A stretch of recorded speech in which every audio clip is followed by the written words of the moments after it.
Bonjour Laurent et bienvenue dans le podcast qu'on va faire là au cœur des cybermenaces. Ravi de t'avoir et juste pour aussi recentrer un peu les choses, aujourd'hui on reçoit donc Laurent Oudot, expert en cybersécurité et hacker depuis l'âge de 10 ans. Il est aussi et CTO de Tetris. Donc bonjour Laurent. Salut Kat. On va parler avec toi des nouvelles menaces, des grandes évolutions du secteur et surtout de la manière dont on peut encore se protéger efficacement de nos systèmes dans un monde toujours plus connecté. Parce qu'on sait, plus il y a de digital, eh ben, plus il y a de possibilités d'attaque. Ma première question pour toi, c'est qu'effectivement, on parle toujours d'attaques plus furtives, plus rapides, parce que les attaquants utilisent l'IA pour attaquer, et puis en défense, on utilise l'IA aussi pour contre-attaquer. Mais qu'est-ce qui a fondamentalement changé, selon toi, dans la nature des cyberattaques, voire même dans le secteur de la cybersécurité? Merci de me proposer de participer à ce podcast. Moi, ça fait un petit moment qu'on parle de ce sujet tous les deux. À chaque fois, je te réponds qu'il n'y a pas forcément eu trop de choses qui ont changé au sens, tu vois, disruptif, nouvelle façon d'attaquer, etc. Un petit peu, mais pas forcément tant que ça. Donc, c'est un peu réponse bateau, mais c'est quand même un peu vrai. C'est que je pense que les attaquants se sont énormément organisés et que tout est structuré. Donc, c'est très connu, hein, c'est toutes ces fameuses phases d'attaque, hein, de l'exploration, la découverte d'une cible jusqu'à l'impact final, etc. Toutes ces phases sont très travaillées, beaucoup plus que dans le passé, où dans le passé, c'était un peu manuel comme ça. Là, maintenant, il y a des outils efficaces pour chaque phase.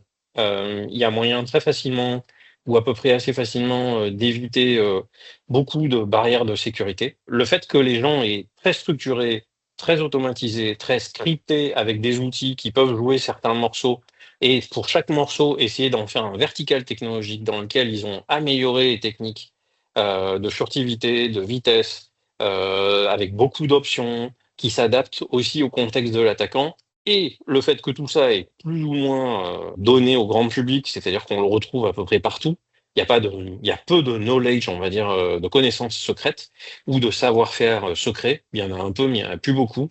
Ça fait que la surface du nombre d'humains qui peuvent jouer avec ça et faire des bêtises est gigantesque. Ça s'est, si je puis dire, démocratisé et ça s'est simplifié à outrance. C'est-à-dire que télécharger un truc, un kit pour faire des bêtises, on peut le faire. À une époque, fin des années 90, si tu voulais télécharger même un truc un peu pipeau, il y en a eu un par exemple qui s'appelait Satan, qui permettait de scanner pour trouver des vulnérabilités dans des réseaux, etc. Ça demandait un peu de connaissances, pas forcément genre trop, mais quand même, c'était pas tout le monde qui pouvait jouer. Donc je dirais que ça c'est à cause de tout ce que je viens de dire. Ça veut dire que toutes les chaînes, elles sont et toutes les vulnérabilités, elles sont exploitées plus vite. Donc on a le volume qui augmente, la vélocité qui augmente, la variété des attaques qui augmente pas forcément tant que ça, mais qui a laissé son train de choses. Parce Ouais. qu'en classification, ça reste à peu près pareil, phishing, ransomware, Ouais. tu as toujours un peu la même chose, l'ingénierie sociale derrière. Mais du coup, dans la cybersécurité, qu'est-ce qui fera la différence? Bah, déjà, il y a quand même. Je t'ai parlé de tout ça, mais j'ai dit à un moment qu'en fait, dans chacun de ces petits verticaux, si on le découpe vraiment, il y a eu une augmentation quand même dans l'efficacité et dans la furtivité. Ouais. Très clairement, de nos jours, il y a des kits de partout pour éviter n'importe quelle solution de sécurité. Tu peux mettre du MFA, du firewall, des EDR, des SIEM, des antivirus, tout ce que tu veux. Il y aura toujours un pirate qui va te dire, moi j'arrive à faire tel truc pour contourner telle marque. Et ça s'échange de manière payante ou pas, tout ça. Donc le fait qu'il y ait ça, c'est donc on est sur de la haute technologie offensive très structurée et maintenant, avec en plus de temps en temps un ciblage hyper précis dans les cibles, ça fait que si tu te retrouves à être une cible, ça devient compliqué. Et en plus de ça, l'usage, surtout après le Covid, même si c'était bien initié avant, mais l'usage du cloud a explosé. L'usage des services en ligne ont explosé et donc le château fort avec ses douves et sa forteresse autour, c'est terminé. Tout est balancé n'importe où dans le cloud, donc ça, c'est un peu compliqué à manager. Je te posais la question parce que, en fait, c'est vrai qu'on parle d'augmentation de vélocité, etc. Mais on parle aussi d'attaque zéro clic, tu vois, Ouais. notamment quand tu vois, quand il y a eu l'espèce de. Alors, ils ont dit que c'était un problème de patch, mais donc copilote, où en fait, ça lit tous tes emails, t'as rien fait, t'as même pas cliqué, il n'y a même pas de phishing. Et en fait, C'est vrai. derrière, tu peux avoir quand même un espèce de worm, c'est-à-dire un espèce de ver de terre, qui lit derrière tous tes emails. Et donc, du coup, euh, au moment où on préparait un peu ce podcast, tu m'as dit, finalement, peut-être le troisième adversaire, ça va être l'IA. Alors, qu'est-ce que tu peux me dire par rapport à ces attaques zéro code, enfin zéro clic, pardon, et ce troisième adversaire? Bah, en vrai, quand même, par rapport à ce que je viens de dire juste avant, t'as toujours eu à peu près même dans les années 80, il y avait déjà des virus informatiques. Après, on peut dire il y en avait un peu avant aussi, mais bon, avec l'essor des disquettes et compagnie, il y en a eu encore plus. C'est des choses qui finalement étaient des codes autonomes qui se déplacent, se recopient, un peu des scripts ou des robots. Il n'y a pas vraiment d'action humaine. Donc tu avais dès le début des hackers qui faisaient, ou des phone freakers pour tous ceux qui attaquaient la partie téléphonie.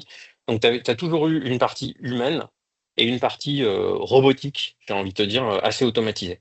Et ça n'a pas beaucoup changé. Et les phases de la découverte jusqu'à l'impact et tout ça, ça n'a pas beaucoup changé.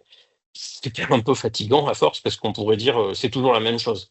Et globalement, toutes les histoires de hack, même les trucs terribles qu'on voit, tel pays s'est piraté, machin, etc., c'est toujours la même chose. C'est toujours les mêmes histoires avec des scripts qui ont regardé plein de choses, des humains qui sont allés faire quelque chose. Des fois, ils lancent d'autres scripts pour automatiser parce que ben, quand ils sont dans des grands réseaux, faut aller se balader, lire de la donnée, etc. C'est compliqué. Et là, il y a un troisième adversaire. Et je pense que personne n'a compris, même si tout le monde en parle. Je pense très sincèrement, en lisant plein de publications, etc., que peu de personnes ont compris et qu'on ne se rend pas compte, mais ce troisième adversaire va tout changer. C'est-à-dire que on va avoir, bon, c'est super, on a de l'IA défensive, mais on a aussi de l'IA offensive qui arrive.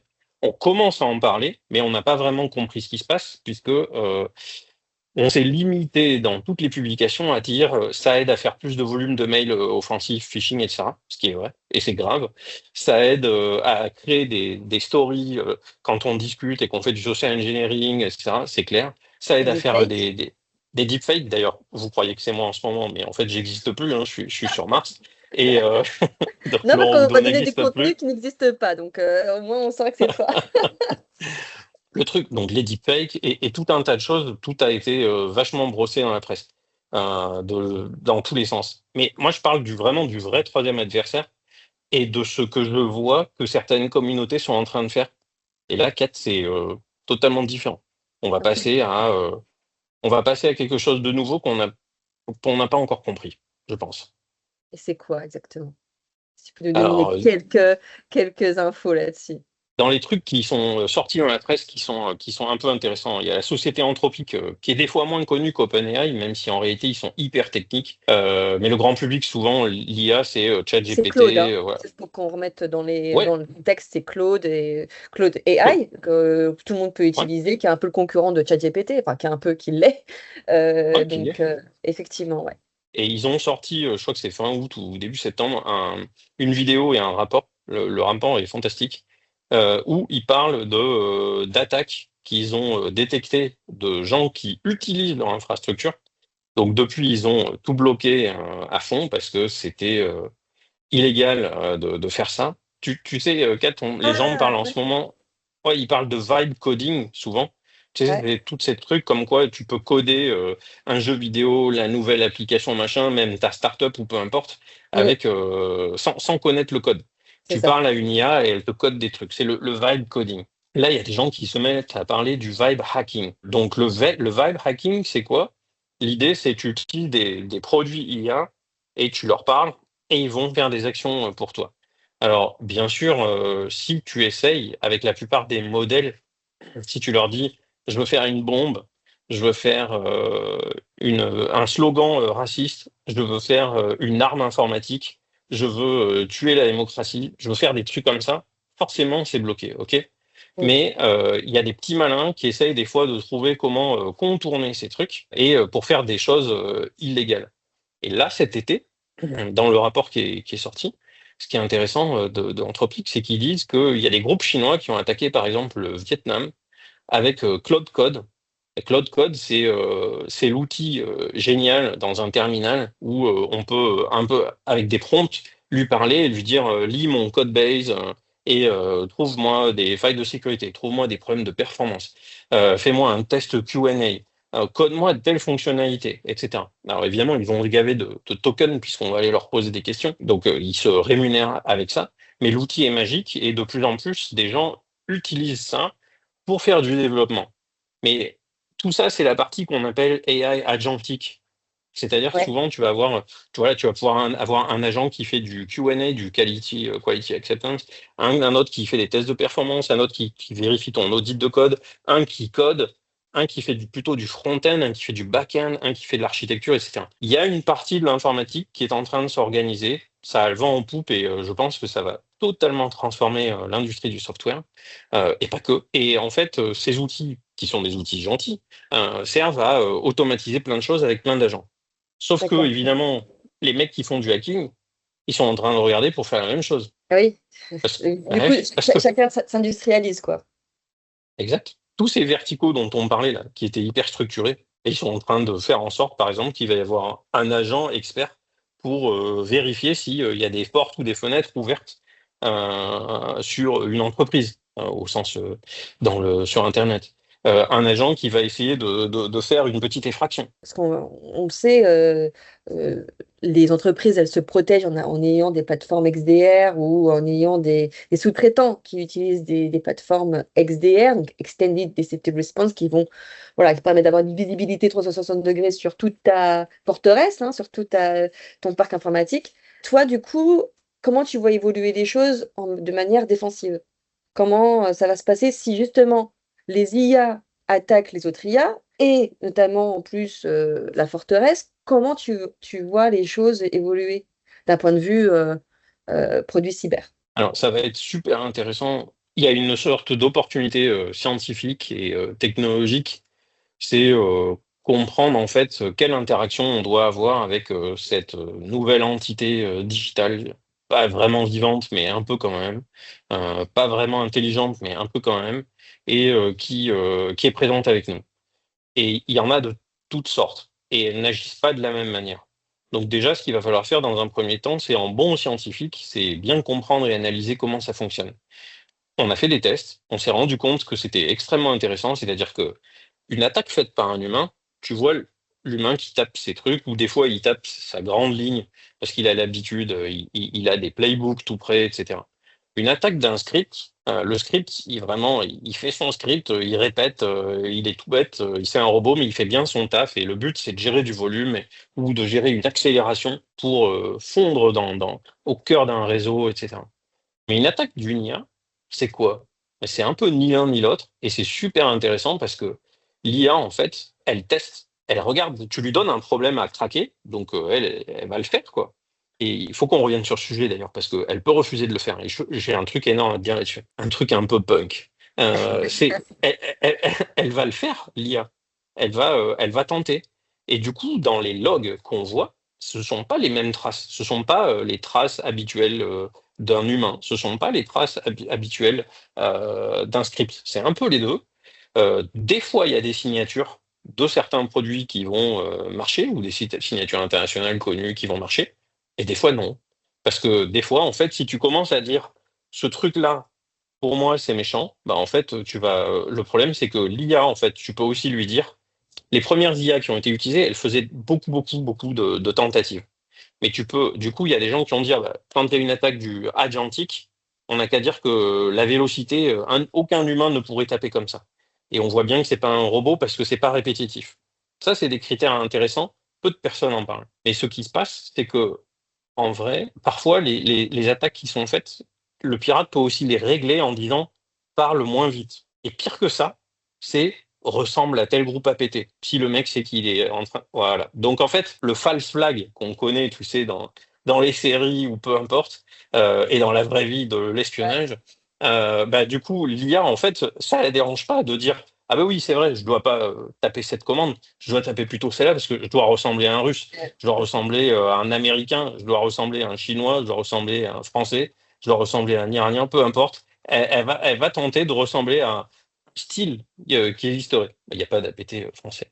Et du coup, tu vois comment, justement, l'IA en défensive, qu'est-ce qui va faire qu'elle ne le ferait pas? Tu vois ce que je veux dire? C'est que on parle Ouais. d'IA éthique. Comment t'injectes l'éthique là-dedans, en fait? Et comment tu peux peut-être arrêter ça? Il y a le cloud, il y a eu, pardon, l'IA Act, pardon, qui est en train de se mettre en place et c'est pas encore fini. Qu'est-ce que je pense que ça va évoluer aussi? Comment toi tu vois les choses là-dessus? Déjà, je vais te décrire les choses telles qu'elles existent maintenant. Donc, je vais te reprendre un peu de psychanalyse. Tu prends une IA que tu peux, un LLM, comme on dit, que tu peux télécharger, un langage large modèle que tu peux éventuellement télécharger. Donc, on va être sur de l'IA générative, je vais plutôt parler de ça. C'est des fichiers. Donc, tu peux télécharger, par exemple, Mistral, qui est en open source. Tu peux télécharger du DeepSeek, du Qwen, qui est une autre version extrêmement poussée des Chinois. Après, tu as les fichiers. Tu peux faire tourner en local dans ton ordinateur. Si tu as un ordinateur un poil puissant, tu peux le faire tourner. Et du coup, tu as ton propre, on pourrait dire, ChatGPT, si je parle un peu comme tout le monde, et tu peux poser des questions en local, et elles sont en local dans ton ordi, voilà, elles vont pas ailleurs sur Internet. Et là, tu peux poser des questions interdites. Genre, effectivement, comment on fait une bombe? Le modèle va pas accepter. Si tu prends des modèles qui sont de pays comme les États-Unis, comme ils sont backés par des investisseurs pour des raisons de compliance, d'image, ils peuvent pas se permettre au niveau légal de laisser n'importe quoi. Donc, il y a forcément un biais, et je vais te l'appeler ça un surmoi, comme dans la première topique de Freud en psychanalyse, c'est-à-dire la partie du cerveau où tu as un peu tes interdits. D'accord. Et cette partie-là, elle est écrite dans les fichiers, tu vois. Mais le truc punk que je veux te dire, c'est que je trouve assez énorme et qui me rappelle les années 80 et peut-être un peu avant du hacking, c'est il y a des mecs qui téléchargent ces fichiers et qui observent, comme si tu mettais un peu pour faire une lobotomie et tout ça, qui se branchent sur le cerveau, qui regardent les neurones quand tu demandes, tu peux faire une bombe, et ils regardent qu'est-ce qui va Comment s'activer ça comme fonctionne? neurone pour Ouais. dire non, non, je n'ai pas le droit de faire ça, et ils notent, et ils font une lobotomie, ils enlèvent, ils désactivent ces neurones, ils relancent le système. Mais ça, tu peux le faire tourner très vite. Donc, ils D'accord. ont des jeux de questions interdites. Ils en ont sur le hacking, ils en ont pour du terrorisme, ils en ont sur ce que tu veux. Du coup, c'est la guerre du prompt. Ah bah, il y a évidemment, tu as bien raison, une guerre de prompt, de filtre en amont, etc. Mais même à la fin, ils arrivent éventuellement, en perdant du temps, mais à reverser. Alors des fois, le cerveau marche moins bien. Et bien en fait, ce que les gens sont en train de faire en ce moment-là, pour d'autres raisons, ce sont les prémices de risques monstrueux pour la société vis-à-vis de ça. Je dis pas du tout qu'il faut interdire l'open source, LLM, etc. Mais je dis juste que on va rentrer dans un truc compliqué. Je reviens au hacking 4. Là, ce que font les mecs, donc, c'est ils enlèvent les neurones qui les dérangent, et là, à partir de ce moment-là, ils peuvent leur poser les questions qu'ils veulent. Et ces versions-là, elles sont mises sur Internet, elles sont mises sur des sites normaux. Des fois, ils disent que ils l'appellent Josie, donc ils disent que c'est du Josified parce que Josie, elle dit oui tout le temps, donc tu peux lui poser la question que tu veux, elle est d'accord. Donc ils disent Josified quelque chose ou ils disent obdurated, quelque chose comme ça. Enfin, ils font une habilitation sur le modèle, etc. Et tout ça, tu as des versions un peu de base qui sont fournies, et il y a un espèce d'underground encore que tu trouves pas de base, voire même des gens qui parlent que 100 mecs sur la planète, et ils le vendent sous le manteau. Tu as des versions LLM ultra avancées avec apprentissage qui ont été faits genre, en mettant ce qu'on appelle du fine-tuning. Ils lui apprennent tous les crimes possibles informatiques. Ils l'ont josifié, ils lui ont enlevé tout le surmoi, et ils ont un LLM de malade prêt à tabasser. Et après, il suffit que tu aies un bon laptop ou un bon réseau local avec des GPU et compagnie. Et là, du coup, tu as un modèle qui vaut l'équivalent d'un GPT-4 potentiellement à peu près, à qui tu peux dire donne-moi un coup de main, je suis en train de défoncer un pays, on fait comment? Même si on fait tout ça, donc comme tu le dis, c'est la guerre. Comment toi tu vois les choses? Si tu étais un PDG, quel reco tu lui donnerais? Si tu avais un RSSI en face de toi, quel reco tu lui donnerais? Et si tu avais un jeune SOC analyste, quel reco tu lui donnerais? Je pense que ce qui est intéressant, et y compris pour les enfants aussi derrière, c'est d'apprendre tout ce monde et tout ce qui est en train de se passer parce que peut-être que finalement la connaissance ou le savoir-faire sont des choses qui sont éphémères dans le sens où s'il y a des entités qui le connaissent mieux que nous, alors utilisons ces entités à outrance pour être meilleurs. Et du coup, quelle est la place de l'humain là-dedans, quoi? Honnêtement, j'en ai testé des modèles, des josifiés, des machins et tout ça, pour regarder ce que ça peut faire. Est-ce que c'est si balèze que ça en red teaming, en pen test, en défense aussi? Et non, ça fait plein d'erreurs. Et c'est là où moi ça m'intéresse pour le gars du SOC, c'est de lui dire, on peut arriver, en tout cas on est en train de bosser dessus à fond avec notre nouvelle plateforme, justement, on a des trucs géniaux à Tetris. On peut détecter déjà plein de choses. Et ensuite, l'IA, elle est grillée parce qu'on l'a vu au début quand elle commence à faire ses trucs. Mais ça va être chaud, je te le dis, parce que c'est un troisième adversaire. Et donc, tous ceux qui, avec fierté, diront, mais non, nous, on a déjà des trucs, etc., c'est du chiquet. Il n'y a personne qui en parle vraiment ou qui explique. Moi, je peux dire, par exemple, j'ai vu des traces et expliquer des traces, mais je regarde si je suis tout seul à m'ennuyer à faire ça, à regarder sur mon temps libre, ou s'il y a des gens qui regardent, non, il n'y en a pas tant que ça. Donc je pense qu'il y a un danger réel, donc il faut rester prêt et apprendre comment ça fonctionne, suivre les mouvements et suivre les technologies qui font de l'innovation, qui font pas juste une recopie de ce qui existe déjà. Parce qu'il va y avoir un problème de vitesse, Kat, évident. Pour les CO et les RSSI, je pense que le job et toutes les normes qui existent, le job qu'ils font et les normes qui existent sont bonnes. Je pense qu'il faut juste s'attendre au fait que 2026, je ne vois pas pourquoi il n'y aurait pas, hélas, même si on l'annonce tout le temps, tous les ans, etc. Et j'aime pas être le mec qui annonce des mauvaises nouvelles.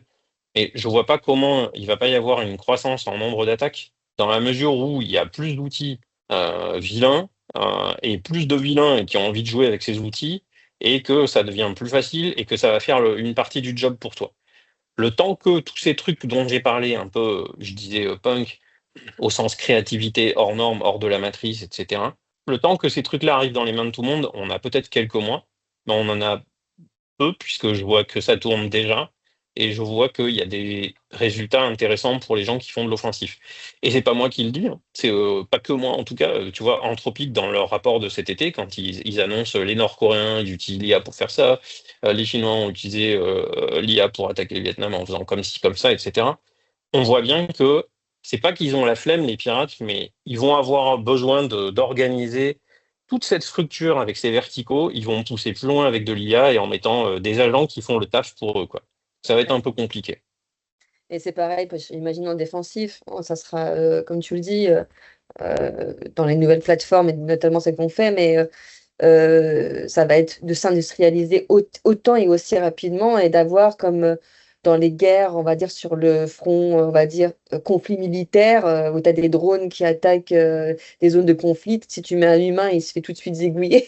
Et qu'en fait, là, c'est pareil, c'est pas des drones, ça va être de la machine à la machine. On le dit, mais c'est vraiment ça, quoi. C'est-à-dire que autant tu as 10 millions d'événements ou d'alertes ou d'attaques qui vont arriver, tu peux pas avoir 10 millions de soldats, quoi. Moi, ce que je vois, c'est beaucoup depuis quelques temps, tu sais, l'IA, on entend beaucoup parler, c'est un peu c'est le buzzword, tout le monde le sait, il y a beaucoup d'IA washing, etc. C'est un peu ma compréhension, mais justement, je vais la confronter à la tienne. Pour moi, c'est pas la puissance de l'IA qui compte, c'est sa position, en fait.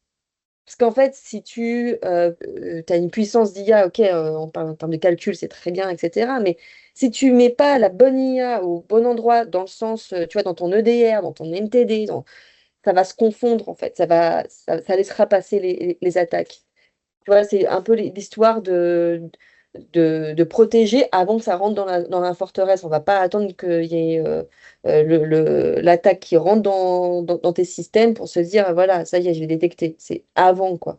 T'as raison, on va avoir un problème de positionnement défensif. Ce qu'on essaie de faire, c'est pas pour dire, faire un truc genre pub, etc. Mais la thèse à Tetris depuis des années, depuis 2012, quand on commence à coder les premières parties de nos codes XDR, on a toujours essayé de faire en sorte d'avoir une notion d'organisation où tu as des capteurs terrain qui sont sur le territoire numérique du client, qui font un job. Ce job, ça peut être juste de la télémétrie, remontée d'infos, mais éventuellement aussi agir sur le terrain. Donc on est un peu comme dans les modèles d'industrie 4.0, où tu as ensuite des modèles, enfin des niveaux au-dessus qui vont interpréter la data, éventuellement demander aux agents de terrain de procéder à des actions automatiques avec, par exemple, des critères d'aversion au risque qui ont été mis par des humains. Et ensuite, en haut, tu as toute une couche de supervision qui te permet de garder l'humain dans la boucle pour regarder ce qui se passe.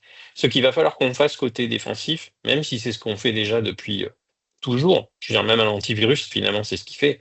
Tu as un truc qui regarde ce qui se passe sur le disque, il y a une config, et à la fin, il y a une interface graphique, etc. Tu vois, même les trucs basiques des années plus ou moins 80, on peut dire que c'était déjà un peu les prémices de ce qu'on a là maintenant dans l'industrie, même si c'est beaucoup plus avancé, beaucoup plus de capteurs, etc. Je pense qu'on va devoir s'organiser, toute l'industrie défensive va devoir s'organiser pour être plus rapide, plus humble.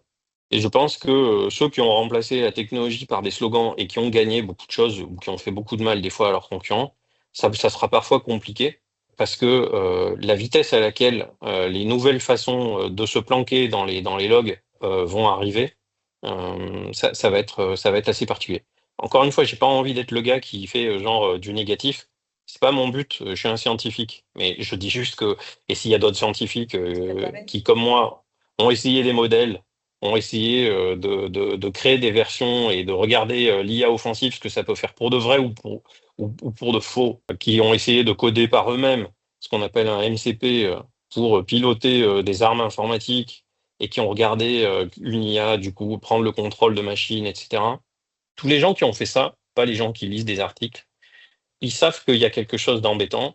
Et je vois dans certains pays, y compris des pays de l'Occident, que certains commencent à s'organiser pour être premiers dans l'offensif là-dessus, pour pouvoir aller détruire des pays, voler des informations, etc. Donc on a une ambiguïté mondiale avec d'un côté la France qui fait son appel de Paris, l'Europe qui essaie de structurer, de normer, etc. Je ne sais pas si c'est bien ou si c'est pas bien, je ne juge pas. Je dis juste qu'il y a ça d'un côté et de l'autre, on voit des pays qui sont hyper offensifs. Ce que tu as dit, Kat, qui est monstrueusement, terriblement vrai, c'est ce qu'on voit sur le front avec les drones, avec ces vidéos qu'on voit de terreur, de morts dans des conflits militaires en ce moment, y compris en Europe. C'est le temps de survie d'un humain sur ce champ de bataille-là, il est devenu tout petit. Et tu as raison. Et en fait, je crois qu'on va avoir des lignes comme ça sur Internet. Quand on regarde par exemple des trucs très concrets, des entités chinoises privées qui travaillent pour l'État, qui sont payées pour pirater plein de trucs, par exemple en Asie. Ils font des rebonds en passant par des objets connectés, type petit routeur à la maison, trucs comme ça, tu vois, de grandes marques connues, classiques, je vais pas en citer, mais il y en a plein. Et du coup, ces trucs-là sont piratés et les mecs sautent d'une maison à une autre, ils s'en Ouais. fichent en fait de pirater un gars, et ils se planquent et ils se fabriquent des réseaux eux-mêmes comme ça.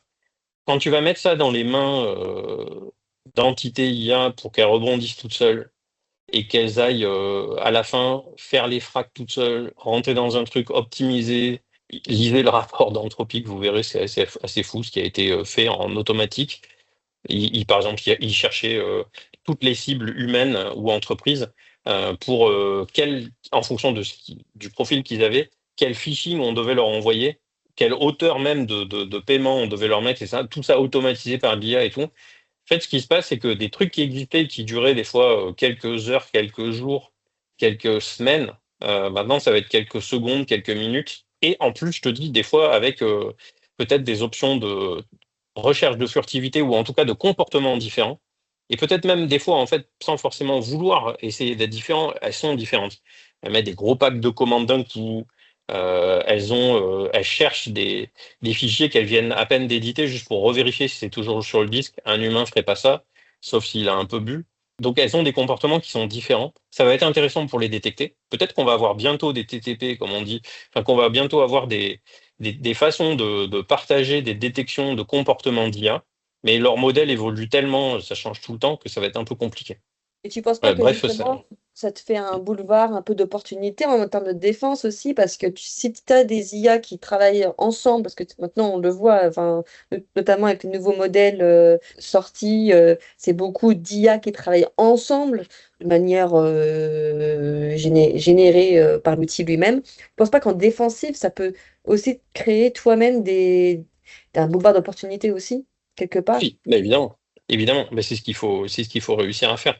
Et c'est pour ça que je te parlais de marketing tout à l'heure. C'est-à-dire que tu as plein de trucs qui disent on fait du agentic AI, blablabla. En réalité, il n'y a pas de. L'équation est loin d'être résolue de ce problème.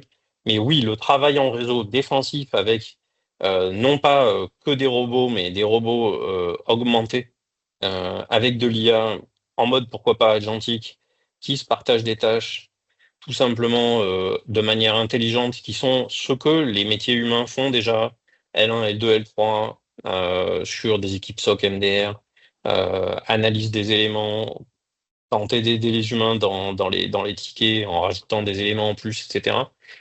Tout ça, et c'est sûr, ça va générer, je pense, de nouvelles gammes de produits, quoi. Ça, c'est Ok, sûr. Ou en tout cas, des augmentations de produits qui existent déjà sur le marché. Et ok. dans ce milieu-là, c'est vrai qu'à Tetris, on est plutôt content de notre nouvelle XDR là-dessus. Ok, bah, ça sera la nouvelle phase de Tetris avec sa nouvelle plateforme. Et évidemment, on vous tiendra informé de tout ce qu'il va y avoir comme nouveauté. Bah, merci Laurent d'avoir participé à ce mini podcast. Et, Merci, Cathy. et bah, je te dis à bientôt. Ouais, à très bientôt. Salut, merci. Salut.